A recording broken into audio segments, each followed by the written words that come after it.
DElEd द्वितीय semester के सभी परीक्षाओं का आज की इस क्लास में स्वागत है। बच्चों, हम लोग इस समय सामाजिक अध्ययन में जो पृथ्वी के प्रमुख परिमंडल हैं उन पर बातचीत कर रहे हैं। तो परिमंडल में सबसे पहला जो हमने 4 मंडल आपको बताए थे, पहला बताया था हमने आपको स्थल मंडल, दूसरा वायुमंडल, तीसरा जलमंडल और चौथा जैवमंडल।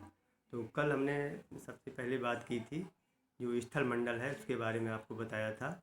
आज हम लोग वायुमंडल पर चर्चा करेंगे। वायुमंडल की बनावट के बारे में, वायुमंडल की जो विभिन्न परतें हैं, संरचना है, वो किन किन गैसों से है, उनके बारे में हम लोग आज बातचीत करेंगे। तो ये वायुमंडल आपका ये दिखाई दे रहा है। तो वायुमंडल की अगर हम बात करें तो ये हमारी पृथ्वी को चारों ओर से वायु का एक आवरण घेरे हुए है जो वायुमंडल कहलाता है।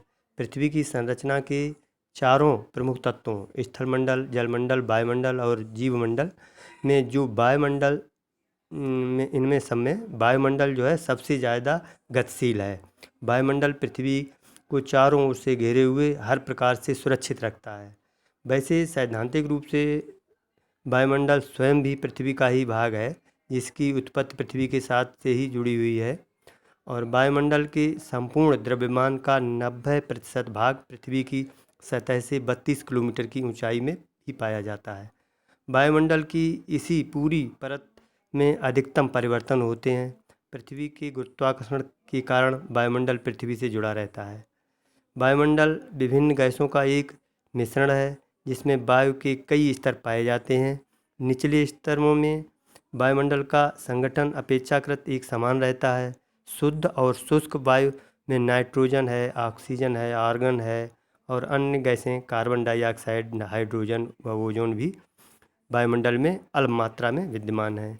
इन गैसों के अतिरिक्त वायुमंडल की जो निचली परतों में अल्प मात्रा में जल वाष्प भी मिलती है। महासागरों, झीलों और अन्य जलाशयों के जल के वाष्पन से वायुमंडल में जल वाष्प आती रहती है।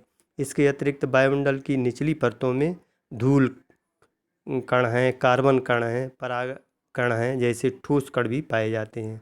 वायुमंडल पृथ्वी की सतह से लगभग 10,000 किलोमीटर से भी अधिक ऊंचाई तक का वह भाग है जिसमें विभिन्न गैसें तथा अन्य पदार्थ अलग अलग ऊंचाई तक पाए जाते हैं। आज तक यह पता नहीं चल पाया है कि पृथ्वी की सतह से वायुमंडल की अंतिम परत कितनी ऊंचाई पर है, लेकिन वैज्ञानिकों ने ऐसा अनुमान लगाया है कि 10,000 किलोमीटर अथवा इससे भी अधिक ऊंचाई तक ये हो सकती है। वायुमंडल का घनत्व ऊंचाई के साथ साथ घटता जाता है, लेकिन एक निश्चित ऊंचाई के बाद पुनः वायु का घनत्व बढ़ने लगता है। अगर हम इसकी बनावट की बात करें, वायुमंडल की बनावट की बात करें, जो हमने आपको बताया, इसमें 3 चीज़ें गैसें, जलवाष्प और धूल कण पाए जाते हैं। तो इसमें वायुमंडल अनेक गैसों का सम्मिश्रण है। इसमें नाइट्रोजन है, ऑक्सीजन है, कार्बन डाइऑक्साइड है, आर्गन है, हाइड्रोजन है, हीलियम, नियॉन, जिनॉन व ओजोन आदि गैसें पाई जाती हैं। धरातल के निकट की वायु की जांच से ज्ञात होता है कि इसमें ऑक्सीजन और नाइट्रोजन 2 गैसें ही मुख्य हैं।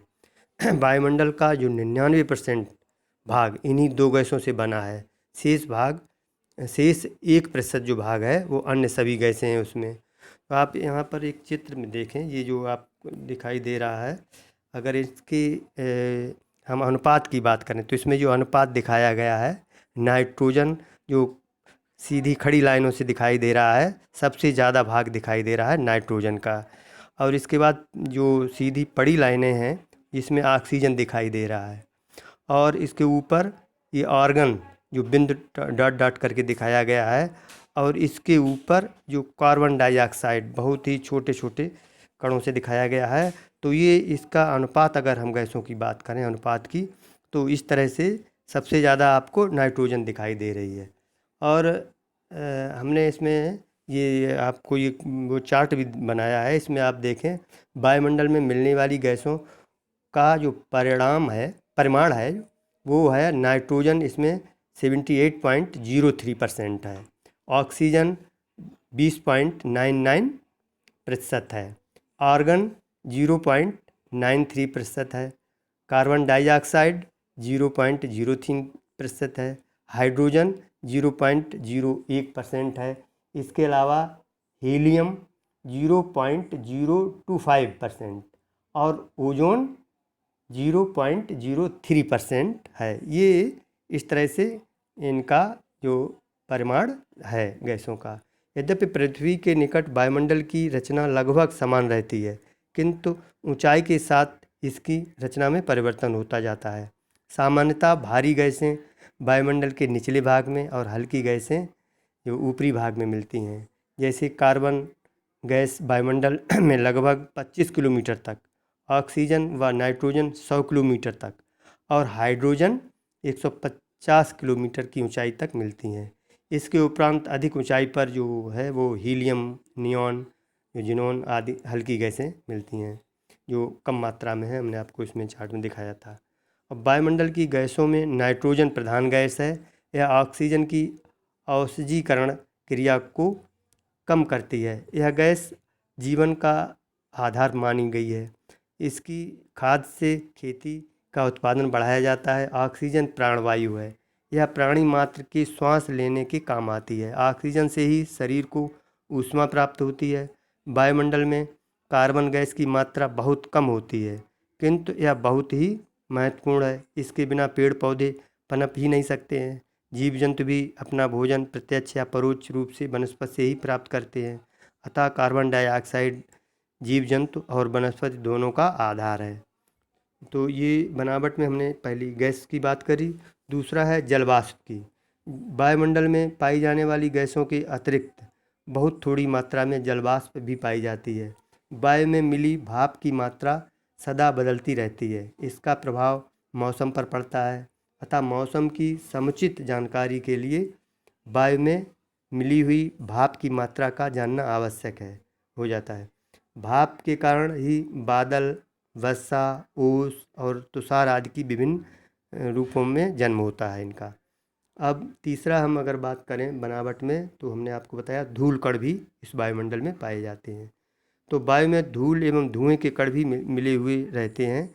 ये वायुमंडल की निचली परत में पाए जाते हैं। जब धूल कणों की मात्रा वायु में अधिक होती है तो आकाश कुछ धुंधला और भूरा दिखाई देता है, किंतु जब धूल कणों की मात्रा आकाश में कम होती है तब यह स्वच्छ और नीला दिखाई पड़ता है। यदि वायुमंडल में धूल कणों का एकदम अभाव हो तो आकाश एकदम काला दिखाई देगा। सूर्योदय और सूर्यास्त के समय आकाश में दिखाई पड़ने वाली लालिमा का कारण भी ये कण ही हैं। धूल एवं धुएं के कण द्रवीभवन क्रिया में महत्वपूर्ण भूमिका निभाते हैं, क्योंकि ये केंद्रकों का कार्य करते हैं, जिनके बिना द्रवीभवन क्रिया संभव ही नहीं हो सकती। बादल है, वर्षा है, हिम व कोहरा आदि का बनना इन्हीं पर निर्भर है। औद्योगिक नगरों के निकट धुएं की अधिकता के कारण कई बार जो कोहरा है छा जाता है, जो स्वास्थ्य के लिए हानिकारक होता है। वायुमंडल को बनाने वाली गैसों, धूलकण एवं जल वाष्प का ही पृथ्वी की जो जलवायु और मौसम पर इनका ही प्रभाव पड़ता है। अब इसकी अगर हम संरचना की बात करें, वायुमंडल की संरचना की बात करें, तो आपको ये दिखाई दे रहा होगा। इसमें वायुमंडल में विभिन्न प्रकार की रचना और अलग अलग ऊंचाई पर विभिन्न परतों के कारण उनकी कार्य करने की शैली में परिवर्तन आ जाता है। इस प्रकार वायुमंडल को 5 प्रमुख भागों में बांटा गया है। सबसे पहला आपको दिखाई दे रहा है ये अधोमंडल, या इसको क्षोभ मंडल भी कहते हैं। दूसरा है समताप मंडल, और तीसरा है मध्यमंडल। चौथा है आयन मंडल, और या इसको हम ऊष्मा मंडल भी कहते हैं। और पांचवा और लास्ट है बाह्यमंडल। तो सबसे पहले हम बात करते हैं ये जो आपका अधोमंडल या क्षोभ मंडल है, जो पृथ्वी के सबसे निकट है। यह जो वायुमंडल की सबसे निचली परत है, जिसे क्षोभ मंडल भी कहा जाता है, यह पृथ्वी की ऊपरी सतह से 8 से 16 किलोमीटर की ऊंचाई तक होती है। वायुमंडल की लगभग 80% संयता तथा जलवाष्प इस भाग में पाई जाती है। मौसम आदि बनना, ऋतु परिवर्तन एवं अन्य प्रकार की क्रियाएं भी इसी भाग में होती हैं। इसी भाग में ऊंचाई के साथ साथ प्रति किलोमीटर ऊंचाई पर 6.5 डिग्री सेंटीग्रेड तापमान कम होता जाता है। आंधी है, तूफान, बादल, गर्जन तथा तड़ित की क्रियाएं, जो बिजली चमकती है, इसकी जो क्रियाएं हैं इसी मंडल में घटित होती हैं। इसी क्षोभ मंडल से ही मौसम विज्ञानी जानकारियां प्राप्त करते हैं और उनके आधार पर ही मौसम संबंधी अनेक भविष्यवाणियां भी करते हैं। दूसरा जो संरचना में दूसरा भाग है इसके पृथ्वी के जो निकट का, पहला हो गया अधोमंडल, दूसरा है समताप मंडल। इसके क्षोभ मंडल या अधोमंडल के ऊपर का जो है भाग, अधोमंडल से ऊपर जो है समताप मंडल की दूसरी परत पाई जाती है। समताप मंडल की मोटाई जो है लगभग 50 से 55 किलोमीटर तक है। इस परत में तापमान एक समान और स्थिर रहता है और इसके बाद ऊंचाई के साथ साथ तापमान बढ़ता जाता है। इस भाग में मौसम संबंधी प्रतिक्रियाएं नहीं होती हैं, अर्थात यहाँ बादल है, आंधी है, तूफान है और गर्जन जैसी घटनाओं से ये मुक्त रहता है ये क्षेत्र। इसी मंडल की ऊपरी सतह पर जो सबसे महत्वपूर्ण परत है ओजोन O3 की परत पाई जाती है, जो हमारी पृथ्वी की सुरक्षा करती है। इसे पृथ्वी का सुरक्षा कवच भी कहा जाता है। यह परत सूर्य से आने वाली पराबैंगनी किरणें जो होती हैं को सोख लेती है, अर्थात पृथ्वी पर आने से रोक देती है। पराबैंगनी किरणों से त्वचा कैंसर, ये तमाम त्वचा संबंधी रोग हो जाते हैं। और अगला जो इसका परत है तो है वो मध्यमंडल, या इसको मध्यमंडल कहते हैं। ये जो समताप मंडल के ऊपर मध्यमंडल की परत होती है जो पृथ्वी से 80 किलोमीटर की ऊंचाई तक होती है और यहाँ पर ऊंचाई के साथ साथ तापमान गिरता जाता है। जैसे 80 किलोमीटर की ऊंचाई पर यह -109 डिग्री सेंटीग्रेड हो जाता है। और इससे ऊपर की जो परत है इसको आयन मंडल कहते हैं। ये जो है आयन मंडल या ऊष्मा मंडल, इसमें मध्यमंडल के ऊपर ये है। यह मध्यमंडल से लगभग 300 से 400 किलोमीटर की ऊंचाई तक होता है। इसके मध्य विद्युत आवेशित कण पाए जाते हैं। यह मंडल अंतरिक्षीय विकिरण से जीवमंडल की रक्षा करता है तथा रेडियो तरंगों के अवशोषण और परावर्तन को प्रभावित करता है। और सबसे बाद का जो है परत जो है बाह्यमंडल। आयन मंडल के ऊपर बाह्यमंडल होता है। इस मंडल की ऊंचाई 400 किलोमीटर से प्रारंभ होकर लगभग 10,000 किलोमीटर तक होती है। इस भाग में हाइड्रोजन और हीलियम गैसों की प्रधानता रहती है, अर्थात ये गैसें अधिक मात्रा में पाई जाती हैं। इसे वायुमंडल की अंतिम परत माना जाता है।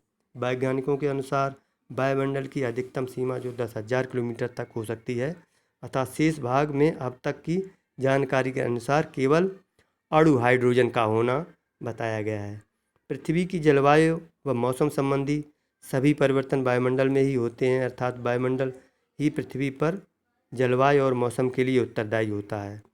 वास्तव में जो हम देखें तो पृथ्वी के किसी विस्तृत क्षेत्र में कई वर्षों की लंबी अवधि तक पाई जाने वाली मौसम की दशाओं की औसत को जलवायु कहते हैं, जो हम लोग जलवायु वाले में चैप्टर में पढ़ चुके हैं। और इसके बाद हम आपको बताएं, जो इसमें आपने समताप मंडल में ओजोन परत की बात की थी, उसमें कुछ महत्वपूर्ण आपको जानकारी बताएं। तो ये जो ओजोन परत है, जो ओजोन परत प्राकृतिक रूप से निर्मित ओजोन गैस की पट्टी है, जो पृथ्वी से 15 से 50 किलोमीटर ऊपर स्ट्रेटोस्फीयर या जिसको समताप मंडल में इसमें पाई जाती है। ओजोन परत सूर्य से निकलने वाली पराबैंगनी किरणें जो 90 से 95% को सोखकर पृथ्वी पर नहीं पहुंचने देती है। और पराबैंगनी किरणें मानव स्वास्थ्य के अलावा पर्यावरण को भी हानि पहुंचा सकती हैं। ओजोन परत ह्रास के लिए सबसे जिम्मेदार यौगिक क्लोरोफ्लोरोकार्बन CFC है। और जो CFC का प्रयोग आपने देखा होगा, रेफ्रिजरेटर है, एयर कंडीशन सिस्टम है, इनमें जो है कूलिंग एजेंट के रूप में ये होता है। और ओजोन परत को CFC द्वारा होने वाले नुकसान से रोकने के लिए अंतर्राष्ट्रीय स्तर पर एक 1987 में मॉन्ट्रियल प्रोटोकॉल समझौता भी हुआ था। तो ये आपको ध्यान रखना है कि कितने संरचना इसकी कितने परतों में की गई है, कितने भागों में इसकी संरचना है, बनावट में कौन कौन से तत्व पाए जाते हैं, इन सब का हमें इसमें अध्ययन करना है। और बाकी इसमें सब इतना ही। और एक चीज़ और आपको बता दें, जो समताप मंडल है, जो इसमें बताते हैं कि जो वायुयान चालकों के लिए ये उत्तम मंडल होता है, क्योंकि इसमें मौसमी हलचलें नहीं होती हैं। और बाकी अब आज इसमें इतना ही। अगले उसमें हम जलमंडल की बात करेंगे। और धन्यवाद।